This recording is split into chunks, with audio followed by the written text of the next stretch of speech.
আখেরি পয়গম্বর বিশ্বনবী বলেন ইন্না আলাল জান্নাতি মিয়াতু ওয়া ইশরুনা সাফফিন। আখেরি পয়গম্বর বিশ্বনবী বলেন পয়গম্বর আদম থেকে নিয়া আমি পয়গম্বর মুহাম্মদ পর্যন্ত সমস্ত নবীর উম্মতের জান্নাতি উম্মতের সংখ্যা হবে 120 কাতার, 20 সারি। কাতারের এই মাথা থেকে ওই মাথার দূরত্ব কত পয়গম্বর বলেন? সূর্য যেই জায়গা থেকে অস্ত যায়, যেই জায়গা থেকে উদিত হয়, উদিত হওয়ার স্থান সেটা হবে এক প্রান্ত, এক সারির। আর যেখানে জান্নাত কি হয়, সূর্য অস্ত যায়, ওই জায়গাটা হবে সারির আরেকটা মাথা, 2 মাথা।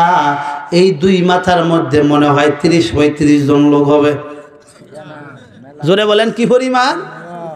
কেউ গণনা শেষ করতে পারবেন? আখেরি পয়গম্বর বিশ্বনবী বলেন ইন্না হালাল জান্নাতি মিয়াতু ওয়া ইশরুনা সাফফিন।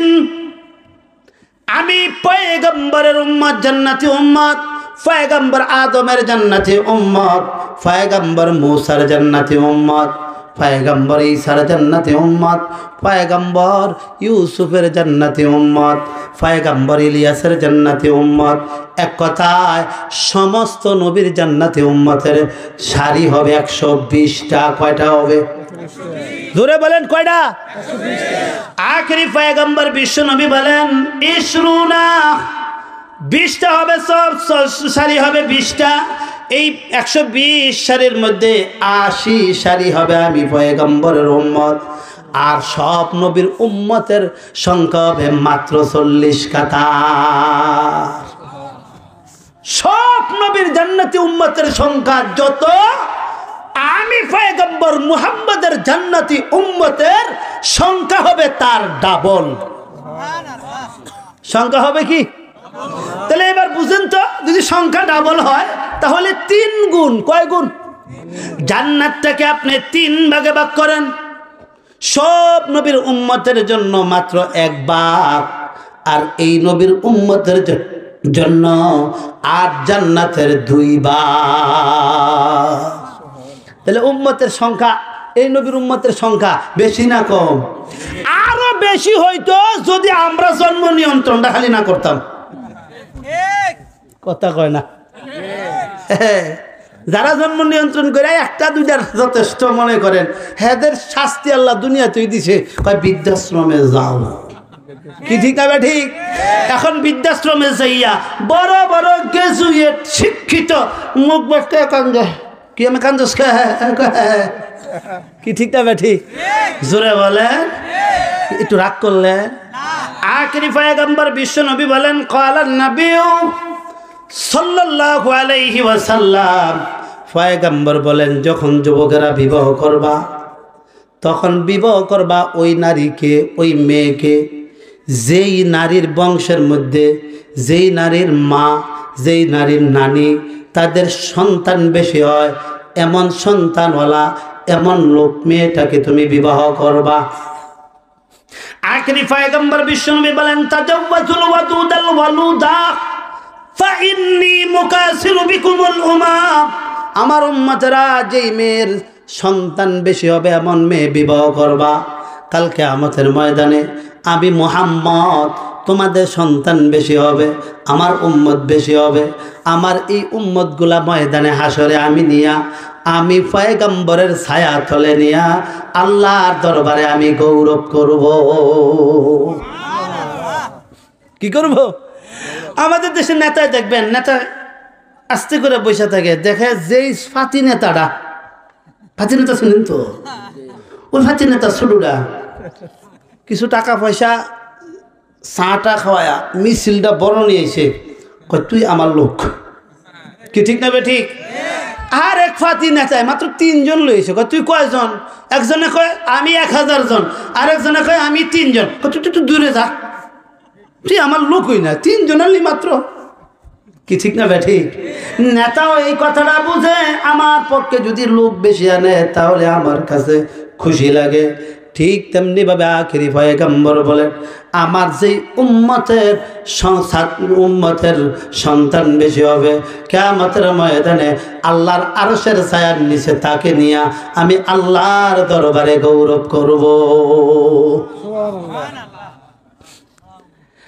আখেরি পয়গম্বর বিশ্ব নবী বলেন, শুধু এতটুকুই না, কোরআন শরীফের আয়াত বিআইয়ি যামবিন কুতিলাত, বিআইয়ি যামবিন কুতিলাত, এখান থেকে একটা ঘটনা বলতে হয়। আমি আমার বাবার 11 নম্বর সন্তান।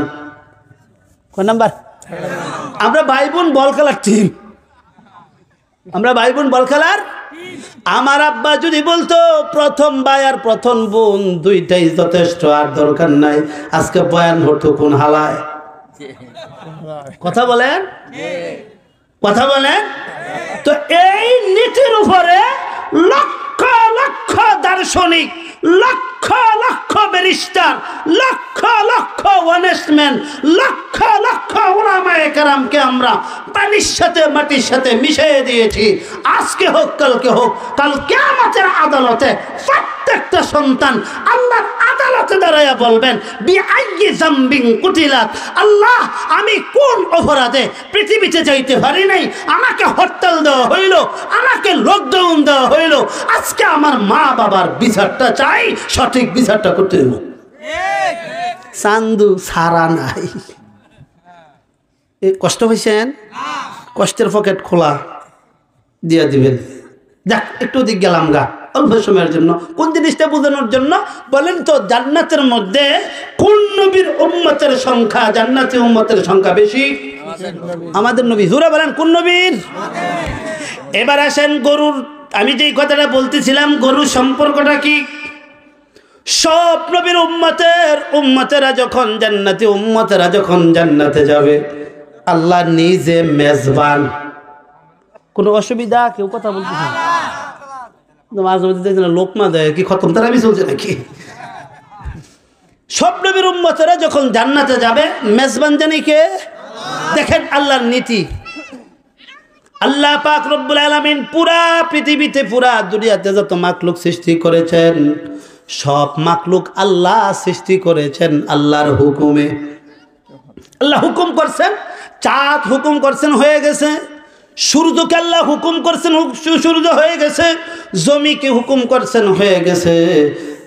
সাত আসমানকে আল্লাহ হুকুম করছেন, হয়ে গেছে। গাছপালা হুকুম করছেন, হয়ে গেছে। এত বড় বড় পাহাড় আল্লাহ হুকুম করছেন, হয়ে গেছে। কিন্তু আল্লাহ 3টা জিনিস নিজের হাতে সৃষ্টি করেছেন। কটা জিনিস মনে রাখবেন? কয়টা জিনিস? 3টা জিনিস আল্লাহ নিজের হাতে সৃষ্টি করেছেন।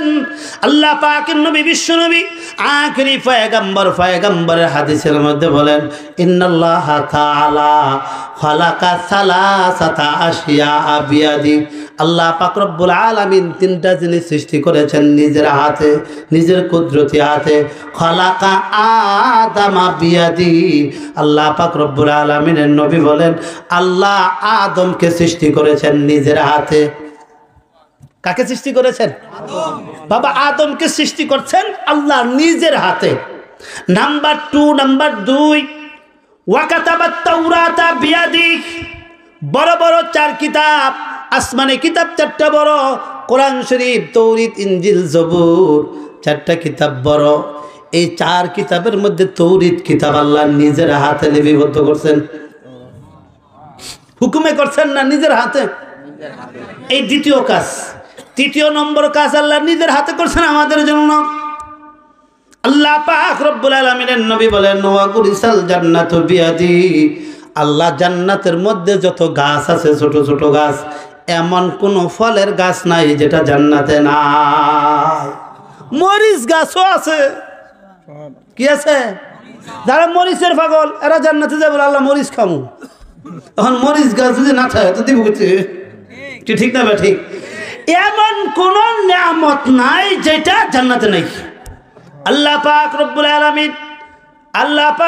আলামিনের নবী, আখেরি পয়গম্বর, শ্রেষ্ঠ নবী কি বলেন? ওয়া গুরিসাল জান্নাতু বিয়াদি। আর জান্নাতের মধ্যে যত গাছপালা রোপণ করেছেন, কোনো হুকুমে করে নাই, কোনো ফেরেশতার মাধ্যমে করেন নাই, আল্লাহ নিজের কুদরতি হাতে রোপণ করছে। মুহাদ্দিসিনে কেরাম ব্যাখ্যা দিয়েছেন কেন আল্লাহ নিজে মেজবান, যে এই কারণে। মেজবান কে? আল্লাহ নিজের হাতে জান্নাতের ভিতরে গাছগুলো রোপণ করছেন। এর দ্বারা লাভ কি? লাভ হইল যখন জান্নাতের একটা ফল আমি আর আপনি মুখের ভিতরে দেব, দেওয়ার সাথে সাথে 70 ধরনের মজা অনুভব করতে থাকবো। কয় ধরনের মজা?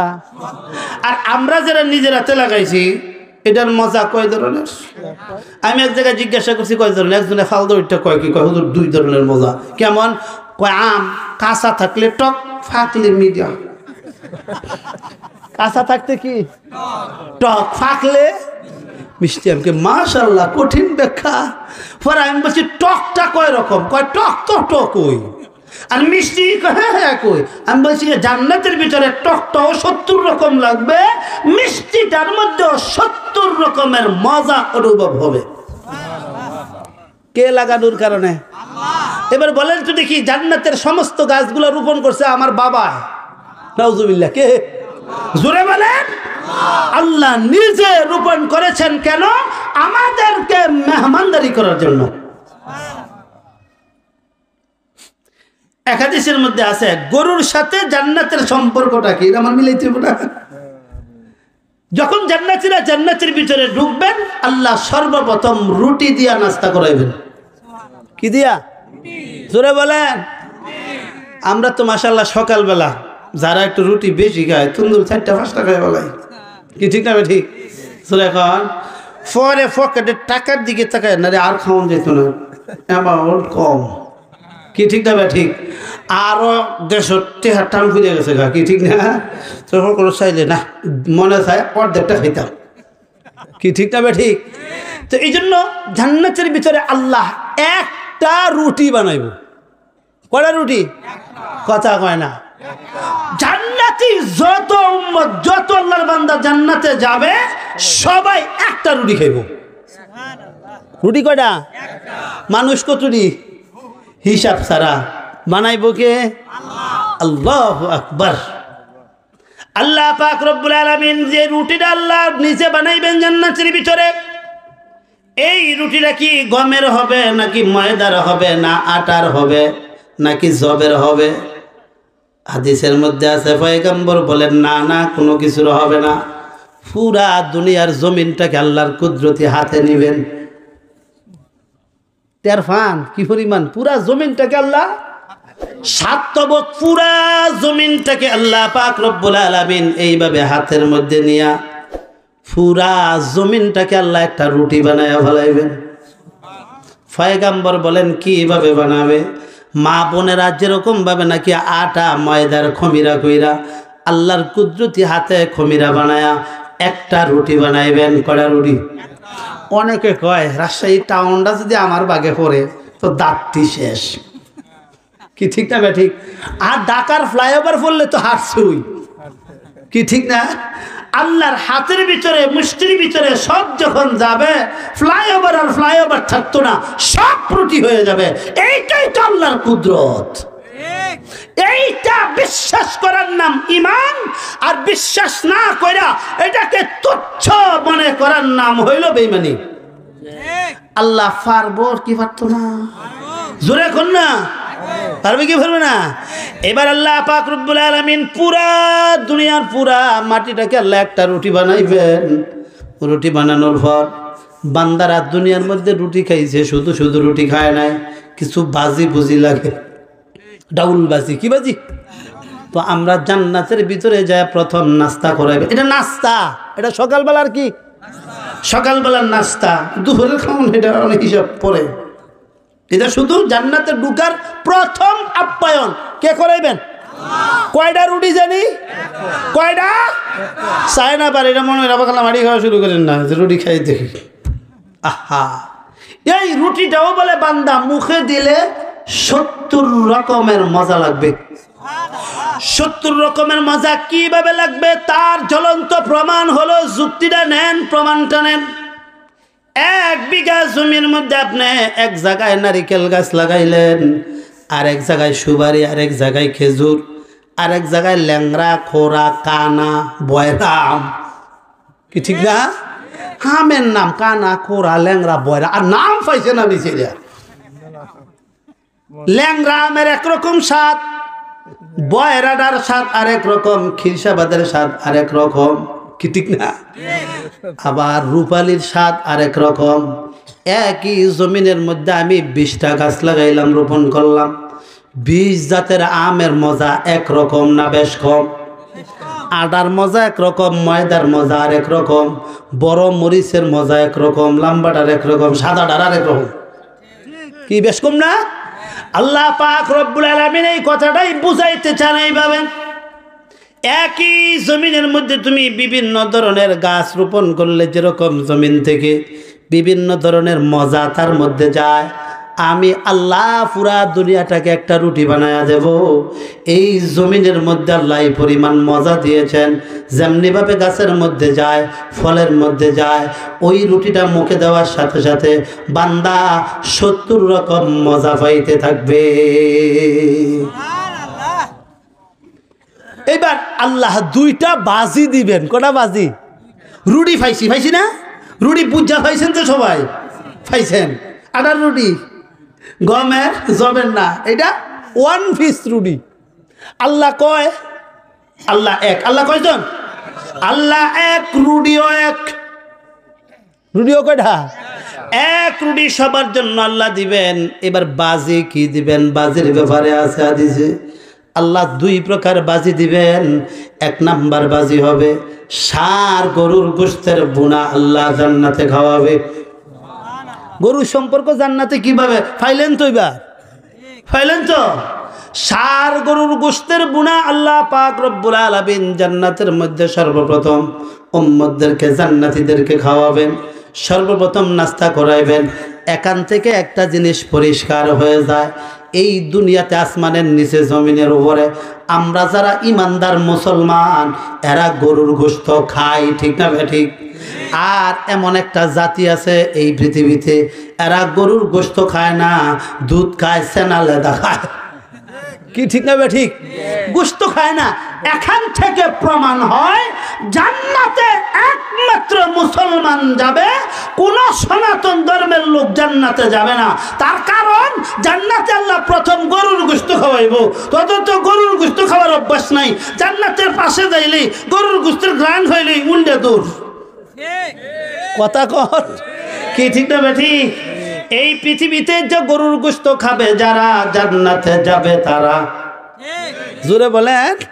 এবার বলেন তো দেখি, সূরাতুল বাকারা, এই গরুর সূরা যে আল্লাহ সূরাতুল বাকারাতে নামটা দিলেন, এই গরুর সম্পর্ক শুধু পৃথিবীতে আমাদের সাথে সম্পর্ক না, জান্নাতেও গরুর সম্পর্ক আমাদের সাথে। কি আছে না নাই? আল্লাহু আকবার। এই রুটি আর এই গরুর গোশতের বুনা খাইতে রাজি আছেন তো? নামাজ না হইয়া, না হইয়া, সুদ জন্মের খাওয়া খাইয়া, ঘুষ ফেট বইয়া, নাকি এগুলা বাদ দিয়া, এগুলা বাদ দিয়া ওখানে যেতে হইব। তারপরে দুর্নীতি, সিটিংবাজি কইরা, না কইরা। এক কথায় ডিসঅনেস্ট হওয়া যাবে না, অনেস্ট হতে হবে। আমাদেরকে সৎ হতে হবে। কি হতে হবে? সৎ। এই হলে একটা বাজি। আমাদের দেশে হোটেলের নিয়ম হলো ডাউল আর বাজি 2টা একসাথে না হইলে দিলে মজা লাগে না। কি ঠিক না ঠিক?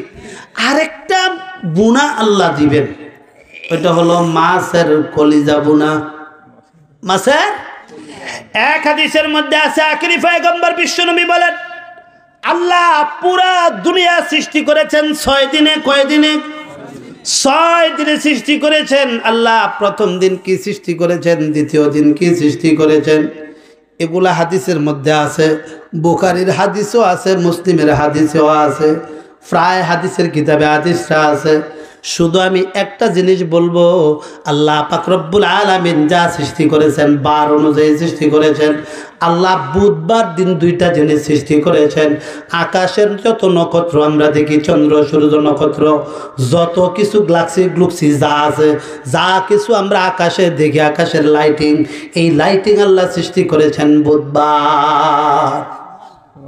আকাশের যে লাইটিং, আকাশের লাইটিং, চন্দ্র সূর্য তারকারাজি এত কিছু নক্ষত্র যা আছে, ধূমকেতু, এই কিন্তু যত কিছু আছে, এই সবগুলা আল্লাহ সৃষ্টি করেছেন সপ্তাহে কোন দিন? জোরে বলেন কোন দিন? আরেকটা তথ্য জানাই দিয়ে গেলাম, এটাও মনে রাখবেন, বুধবার দিন। চাঁদের দিকে তাকাইলে মনে হবে চাঁদ তোমাকে আল্লাহ বুধবার দিন সৃষ্টি করেছেন। যখন আমরা চন্দ্রের দিকে সূর্যের দিকে তাকাবো মনে হবে আল্লাহ তোমাকে বুধবার দিন সৃষ্টি করেছেন। যখন আমরা আকাশের নক্ষত্রের দিকে তাকাবো মনে হবে যে তোমাকে আল্লাহ বুধবার দিন সৃষ্টি করেছেন। আমরা এই হাদিসটা জানি যে কোনো কারণে, যার কারণে যে কোনো মাকলুকের দিকে তাকাইলেই মনে হয় আল্লাহ তোমাকে অমুক দিন সৃষ্টি করেছে। বলেন তো সূর্য চন্দ্র আল্লাহ কোন দিন সৃষ্টি করছে? আল্লাহ পাক রব্বুল আলামিন বুধবার দিন আর একটা মাস সৃষ্টি করেছেন, মাস। ওয়া খালাকান নুনা ইয়াউমাল খামিস। আল্লাহ পাক রব্বুল আলামিনের নবী বলেন আল্লাহ পাক রব্বুল আলামিন নুন নামক একটা মাছ সৃষ্টি করেছেন, মাছ। এই মাছের নাম হলো নুন মাছ। কই মাছ, আর মাছ, গজার মাছ আছে না, নাম আছে না, মাগুর মাছ, পুঁটি মাছ, রুই মাছ, কাতল মাছ, শীতল মাছ, কত নাম, কি ঠিক না? ঠিক ঠিক তেমনি ভাবে জান্নাতি একটা মাছের নাম হলো নুন মাছ। কি মাছ? নুন। এই জন্য সূরা কলমের শুরুতে আল্লাহ একটা অক্ষর দিয়েছেন, নুন ওয়াল কলামি ওয়া মা ইয়াসতুরুন। নুন আরবি অক্ষরের 29টা লেটার, 29টা বর্ণের মধ্যে একটা বর্ণ হলো নুন। আছে না নাই? জোরে বলেন না। বুঝতে পারছি আপনাকে ঘুমে ধরছে, আমারও জোরানি আইছে। তাহলে এই নুন নামক মাছ আল্লাহ সৃষ্টি করেছেন বুধবার দিন। কোন দিন? এবার দেখেন মাছটা কত বড় আল্লাহ সৃষ্টি করেছেন। আখেরি পয়গম্বর বিশ্বনবী বলেন একটা রুটি নাস্তা আর 4 গরুর গোশতের বুনা। আর দ্বিতীয় নম্বর বাজি হবে আমার উম্মতেরা, শুনে রাখো, তোমরা যখন জান্নাতে যাইবা ওই রুটিটা খাইবা, এই নুন নামক মাছ, এই মাছের কলিজা বুনা। মাছটা কত বড়, মাছের কলিজা কত বড়, এই কলিজা বুনা করে দিবে সবগুলি জান্নাতি। ওই জান্নাতের ওই রুটি দিয়ে এই বাজি দিয়া খাবে। তাহলে রুটি পাইলাম কয়টা? বাজি পাইলাম কয় প্রকার? 2 প্রকার। একটা হলো ষাঁড় গরুর গোশতের বোনা, আর হলো নুন নামক মাছের গোশতের বোনা। আমার মুখে রস এসে গেছে, আপনি বোঝেন কোন অবস্থা আমি জানি না। আল্লাহ তুমি সবাইকে জান্নাতের ভিতরে, আমাকে এবং সবাইকে উম্মতে মুহাম্মাদি যত ইমানদার খাঁটি মুসলমান আছে সবাইকে আল্লাহ জান্নাতে ঢুকায়া একসাথে বসায় আল্লাহ এই নাস্তাটা করার তৌফিক দান করো। এই হলো সূরাতুল বাকারার এই গরুর সাথে জান্নাতের সম্পর্ক। পাইলাম তো? পাইছেন তো?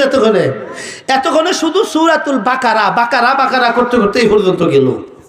এবার যেই সূরাত আয়াতটা আমি তেলাওয়াত করছি, শুধু আয়াতের তর্জমা করব, 2টা হাদিসের তর্জমা করব, ইনশাআল্লাহ বয়ান সংক্ষিপ্ত হয়ে যাবে।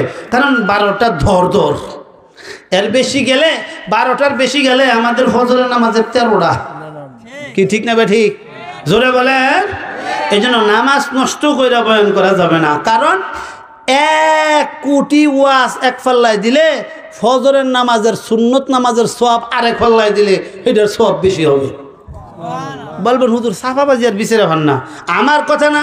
আখেরি পয়গম্বর বিশ্বনবী বলেন ক্বালান নবী সাল্লাল্লাহু আলাইহি ওয়াসাল্লাম রাকাতান মিনাল ফজরি খায়রুম মিনাদ দুনিয়া ওয়া মা ফিহা।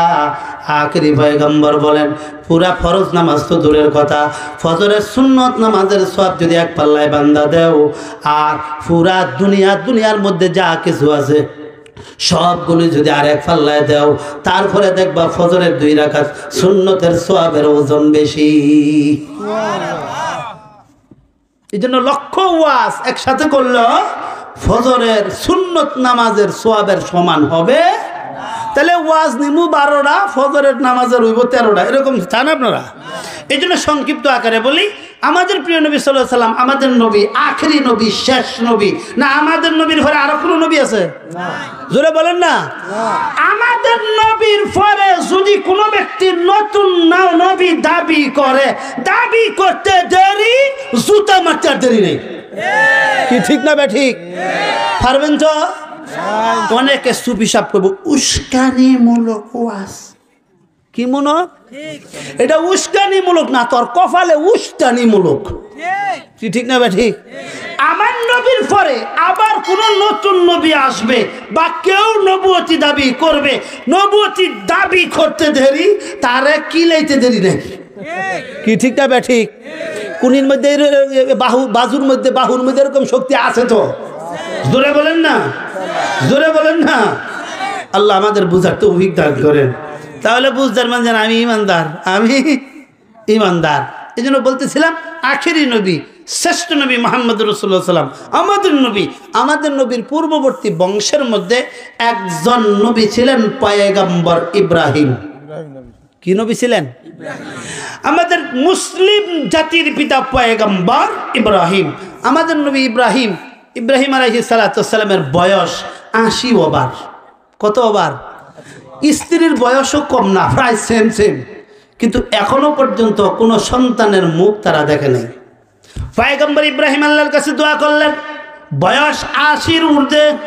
এখান থেকে আরেকটা তথ্য জানায় দেই, প্রিয় নবী পয়গম্বর ইব্রাহিম বয়স যখন 80 হয়েছে, 80 বছর বয়সে নিজের খতনা নিজে কুড়াল দিয়া করছে।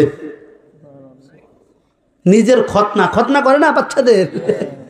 আল্লাহু আকবার। কোন দিকে যাইতাম, এই মাথাতে একটু কাটে, এরপর আবার গরু জবাই করে মেজবানি দেয়। কি আছে না? জোরে কর না। ওরে শরম রে, শরমের জায়গা কাটছে, এরপরে গরু জবাই করে অনুষ্ঠান করে। কি করে না? এগুলা ভ্রান্ত, এগুলা কুসংস্কার, এগুলা কি? তো এই মাথা অল্প একটু কাছে পুরাটা মিলায় 1/2 ইঞ্চি হয় না। যদি গরু জবাই করতে হয়, আপনি অ্যাক্সিডেন্ট করে এখান থেকে এখানে হয়ে গেছে গায়ে 100 সিলি দিচ্ছেন, তাহলে আপনার জন্য তো মহিষ না হাতি জবাই করার দরকার। কি ঠিক না ঠিক? কি জবাই করা দরকার? এই ধরনের কুসংস্কার করবেন না। পারবেন নি? হুজুর ওয়াজের জায়গায় আমার ফোলাটা উঠ না, দরকার গোড়ার থেকে একটা লেমু, তারপরেও গরু জবাই। আল্লাহ আমাদের বুঝার তৌফিক দান করেন। মেয়সব আবার রাগ করেন না, আবার রাগ করেন না। আল্লাহ সবাইকে বুঝার তৌফিক দান করেন। আমাদের এই আরেকটা তথ্য জেনে নেন, পয়গম্বর ইব্রাহিম কে? অনেকে হুজুর কি শুরু করছেন এগুলো, একটু লাইলি মজুর কিচ্ছা মিচ্ছা কইবেন সল একটু। আমাদের কিছু মানুষ আছে পাগল লাইলি মজুর কিচ্ছা, আর কি ঠিক না? কিছু লোক আছে বিরিয়ানির পাগল, আর কিছু লোক আছে আমরা শুটকির ভর্তা দিলি। কি ঠিক না ঠিক? সবার রুচি একরকম। কারো মুখের রুচি হাই রুচি কি বিরিয়ানি কুরমা ফোলা, আর একটা রুচি শুটকি ভর্তা ফসা মুখ। কি ঠিক না ঠিক? এরকম আমাদের দেশে কিছু কান আছে, কারো কানের রুচি হইল কোরআনের আয়াতের এবং হাদিসের সঠিক তথ্যগুলো আমরা শুনতে চাই, এটা হলো কারো কানের রুচি। আবার কারো কান আছে ফসা, লালি মজুর কিসা কর। কি ঠিক না ঠিক? কানের রুচি বেশ কম আছে না নাই? আল্লাহ সবার কানের রুচি সঠিক করার তৌফিক দান করেন। বলতেছিলাম পয়গম্বর ইব্রাহিমের বয়স 80। কত? 80 বছর বয়সে পয়গম্বর ইব্রাহিম নিজের খতনা নিজে কুড়াল দিয়া করছেন। বলবেন হুজুর সাফাবাজি? না, পয়গম্বর বলেন, আমাদের প্রিয় নবী বলেন, ইখতাতানা ইব্রাহিম আলাইহিস সালাতু ওয়াস সালাম ওহুয়া ইবনু সিন আশারা সিন ওহুয়া ইবনু সামানুনা সিদিন বিল কাদুম। আখেরি পয়গম্বর বলেন, আমার পূর্ববর্তী মুসলিম জাতির পিতা পয়গম্বর ইব্রাহিম 80 বছর বয়সে ওনার নিজের খতনা নিজে কুড়াল দিয়া করেছেন। এই কথাটা শুনছেন আগে? হ্যাঁ, তাহলে একটু নতুন কথা শুনলেন। নতুন না, কথা পুরান, আমরা জানি না, কথা পুরান আমরা। পয়গম্বর ইব্রাহিম কত বছর বয়সে খতনা করলেন? 80 বছর বয়সে। কি দিয়া? চাকু না কুড়াল? কুঠার কুড়াল দিয়া। এটা স্পষ্ট হাদিসে আছে। পয়গম্বর ইব্রাহিমের বয়স 80-র ঊর্ধ্বে, আবার এখনো পর্যন্ত কোনো সন্তান পায় নাই, আল্লাহ সন্তান দেন নাই। দেখেন পয়গম্বর ইব্রাহিম আমাদেরকে কি শিখায়। এবার আল্লাহর দরবারে দোয়া করেন, রব্বি হাবলি মিনাস সালিহিন। আল্লাহ, বয়স 80 হয়ে গেছে, এখনো পর্যন্ত কোনো সন্তানের মুখ দেখলাম না, আল্লাহ একজন নেককার সন্তান দেন। আল্লাহ জবাব দিলেন, ফাবাশশারনাহু বিগুলামিন হালিম। হে পয়গম্বর ইব্রাহিম, আমি আল্লাহ তোমাকে মেসেজ দিয়া জানাইলাম, সুসংবাদ দিয়ে দিলাম, তোমাকে আমি আল্লাহ নেককার সন্তান দেব। এখান থেকে আপনারা কি বুঝলেন? পয়গম্বর ইব্রাহিম কার কাছে সন্তান চাইছেন? জোরে বলেন। তো আপনাদেরকে আমাদেরকে কোন বুতে পায় বাবার দরবারে যে উতুয়ে পড়েন, উড়ে পড়েন? পয়গম্বর ইব্রাহিম সন্তান কার কাছে চাইছেন? অথচ ঠিক সেই সময় পয়গম্বর আদমের কবর আছিল না? না, পয়গম্বর শীষের কবর, এরকম বিভিন্ন নবীর কবর ছিল তখনও।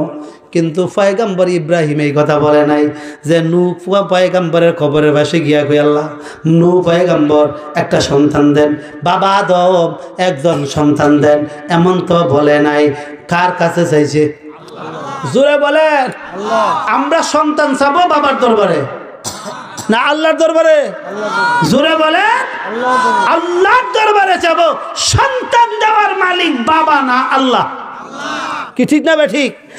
আরে মানুষ এত মাথায় এত টাল হইছে, দেশ ডিজিটাল, মানুষের মাথা টাল, আর গাড়ি ঘোড়ার চাক্কা টাল, বুঝেন তো কেমন হয়েছে টাল? দেখেন বাবার দরবারে যায়, দেখে বাবার দরবারে যত খাদেম সবটি মানুষের কাছ থেকে টাকা আছে, দিন।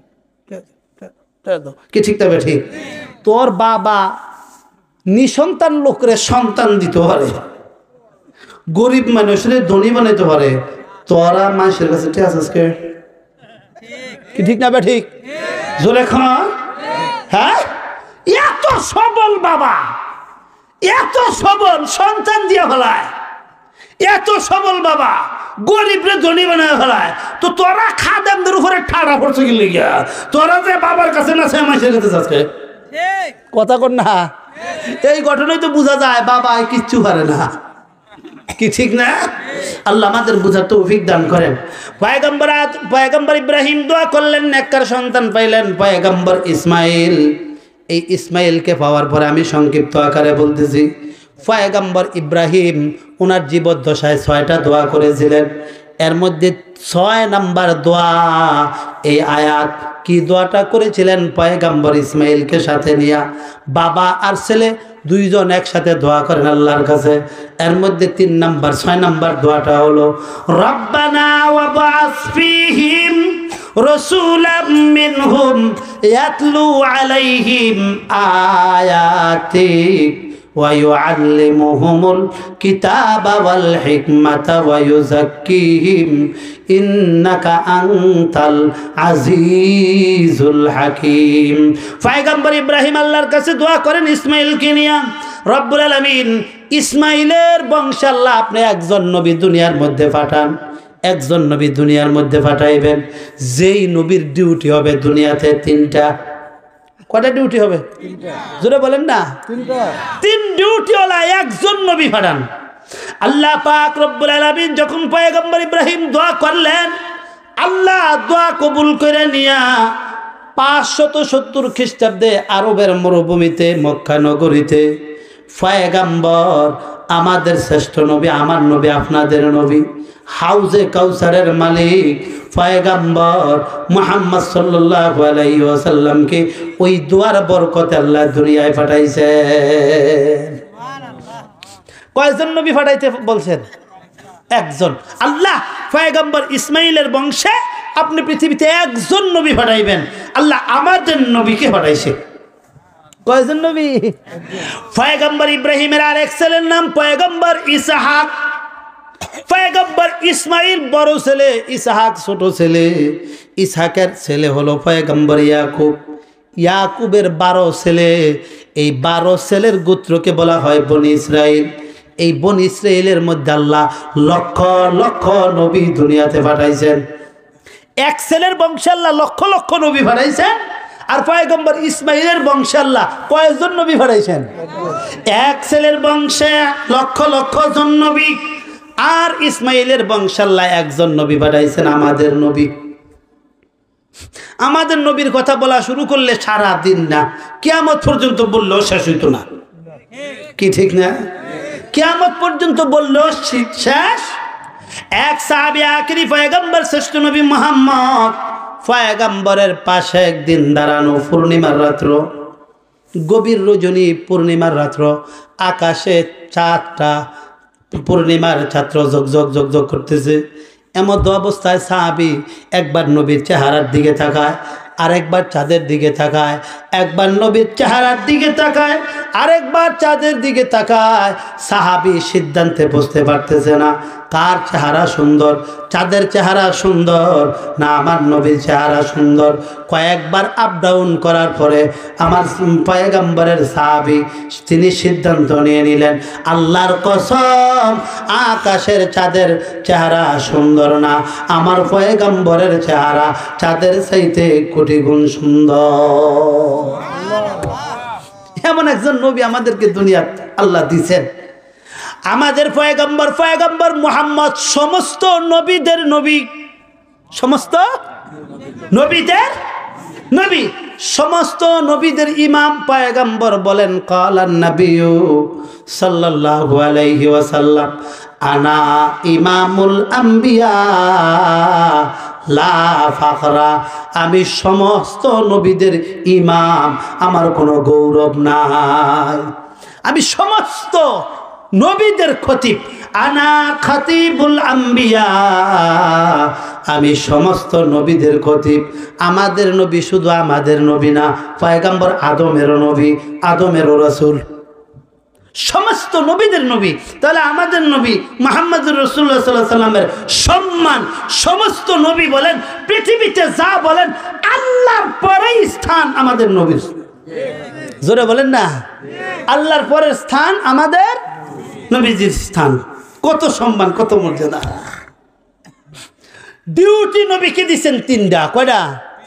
3 ডিউটি দিয়েছেন। ইয়াতলু আলাইহিম আয়াতিক, আল্লাহ এমন একজন নবী পাঠাইবেন যে নবীর ডিউটি হবে আপনি যেই কিতাবটা তার উপরে পাঠাইবেন 30 পারা কোরআন, এই কিতাবটা যাতে মানুষকে সহি শুদ্ধ করে তেলাওয়াত শিক্ষা দিতে পারে। কি শিক্ষা দিতে পারে? সহি শুদ্ধ তেলাওয়াত সাহাবায়ে কেরামদেরকে শিক্ষা দিবে। 2 নাম্বার ডিউটি ওয়া ইউআল্লিমুহুমুল কিতাবা ওয়াল হিকমাতা। ওগো পয়গম্বর ইব্রাহিম দোয়া করেন, আল্লাহ এই কিতাবের সহি শুদ্ধ ব্যাখ্যা, অর্থ সহি শুদ্ধ ব্যাখ্যা, আর হাদিস আর কোরআনের নির্যাস ফেকা মাসলা মাসাইল, এইগুলা যেন মানুষকে শিখায়, হাদিসগুলা যেন শিখাইয়া দেয়। এই 2 নম্বর ডিউটি।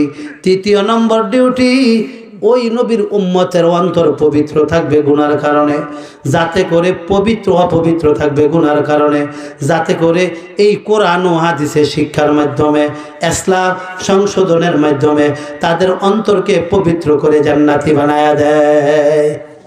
নবীর ডিউটি করা কোরআন শরীফের সহি শুদ্ধ তেলাওয়াত, সহি শুদ্ধ তেলাওয়াত। আরেকটা হলো মাসলা মাসাইল শিখানো, আরেকটা হলো অপবিত্র অন্তরকে পবিত্র করে দেওয়া।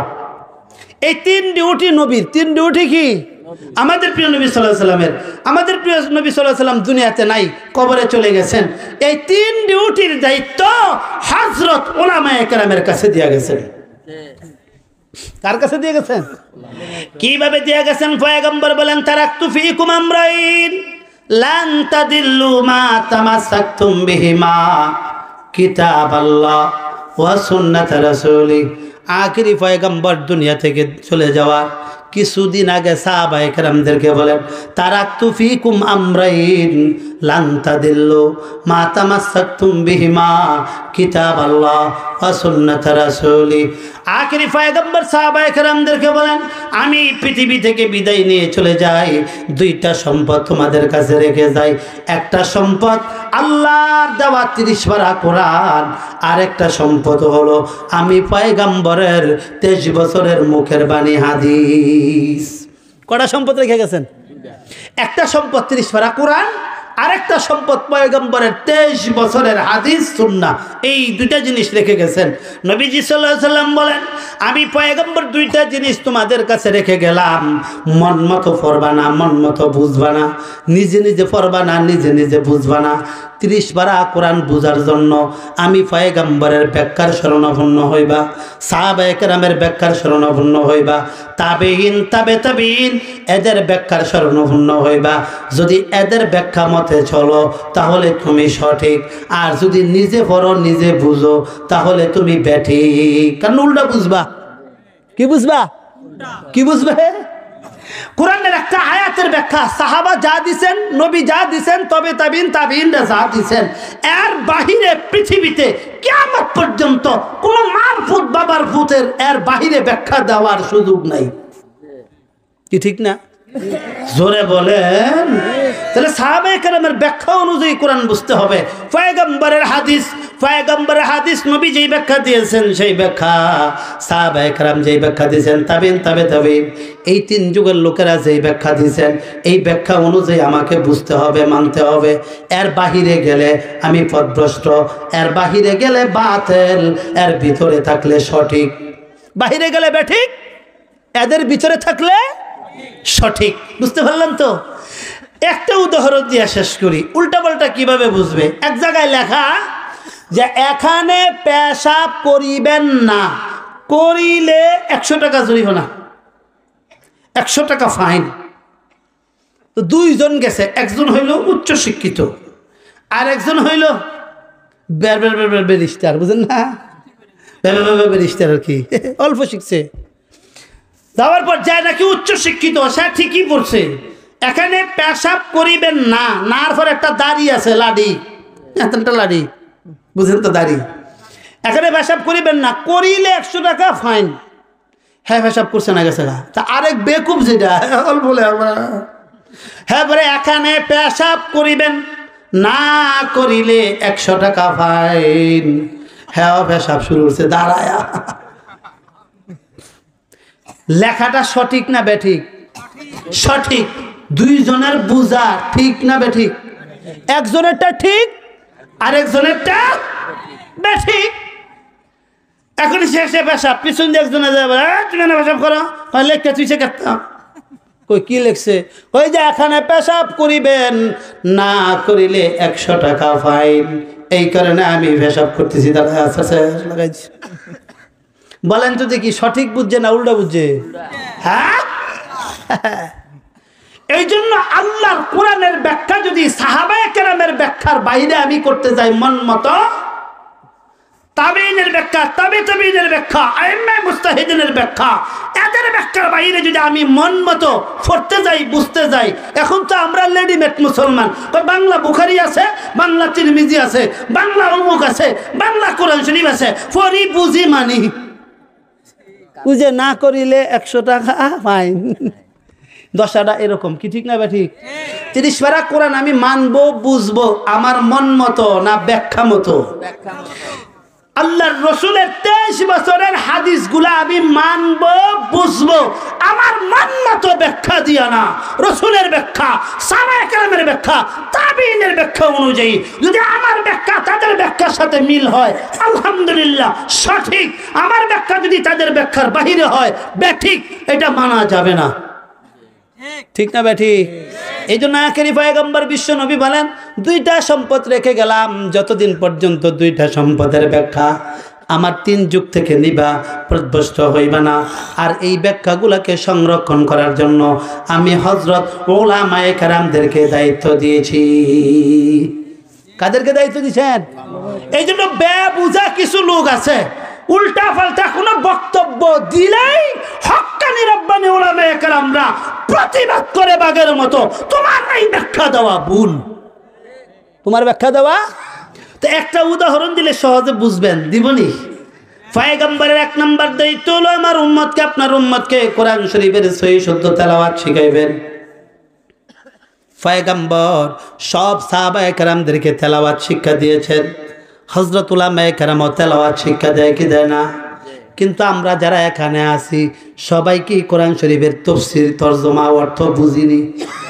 হ্যাঁ, এখানে যারা আমরা সাধারণ মানুষ আছি এইভাবে নামাজে দাঁড়ায় পড়ি আলহামদুলিল্লাহি রাব্বিল আলামিন, কি বলছে আল্লাহ বুঝি না, কিন্তু আমি আব্দুর রহমান যখন পড়ি অক্ষরে অক্ষরে লেটারে লেটারে বুঝি আল্লাহ কি কয়। সবাই বুঝে। এই জন্য আমাদের দেশে কিছু বাংলা লোক আছে উল্টা ব্যাখ্যা দেয়, কোরআন শরীফ না বুঝা বললে সব হবে না। নাউজুবিল্লাহ। কোরআন শরীফ না বুঝা বললে সওয়াব হবে না। এই ধরনের মাথা মোড়া কথা বলবেন না, মাথা মোড়া কথা বলবেন না। তাহলে আপনারা যারা এখানে আছেন কয়েকজনে কোরআন শরীফ বুঝে পড়েন? নামাজের ভিতরে যে পড়েন কোরআন শরীফ বুঝা পড়েন না? না বুঝা, না বুঝা পড়লেও সওয়াব হবে। কারণ এই ধরনের মাথা মোড়া কথা এরকম গ্রহণযোগ্যহীন কিছু মূর্খ লোকেরা বলবে এটা আল্লাহ জানেন। এই জন্য 1400 বছর আগে কোরআন নাজিল করার সময় আল্লাহ দাঁত ভাঙ্গা জবাব দিয়েছেন। কি জবাব দিয়েছেন? আমি যে সূরাতুল বাকারা পড়েছিলাম, সূরাতুল বাকারার আয়াত, সূরাতুল বাকারার শুরুতে যে দেখেন আল্লাহ বলেন আলিফ লাম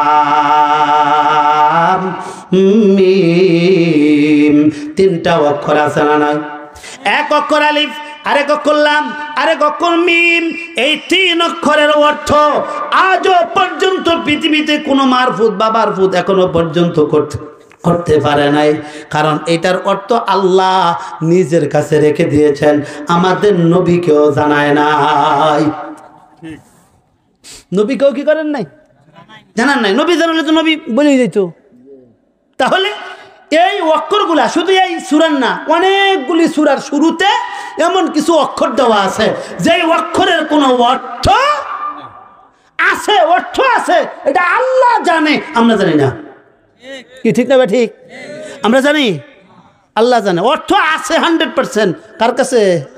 আল্লাহর কাছে। আল্লাহ জানেন এটার কি অর্থ, কিন্তু আমরা জানি।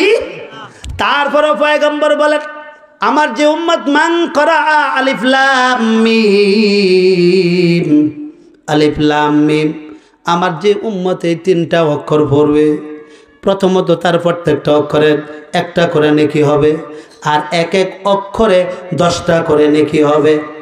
এবার বলেন তো দেখি, এই 3টা অক্ষরের 3টা লেটার 3টা বর্ণের অর্থ স্বয়ং নবীও জানতেন না, এই পৃথিবীতে কোনো মারফুত বা বারফুত এখনো জানে না, কিন্তু তেলাওয়াত করে অর্থ না যায় না, সওয়াব হয় না? হয় না?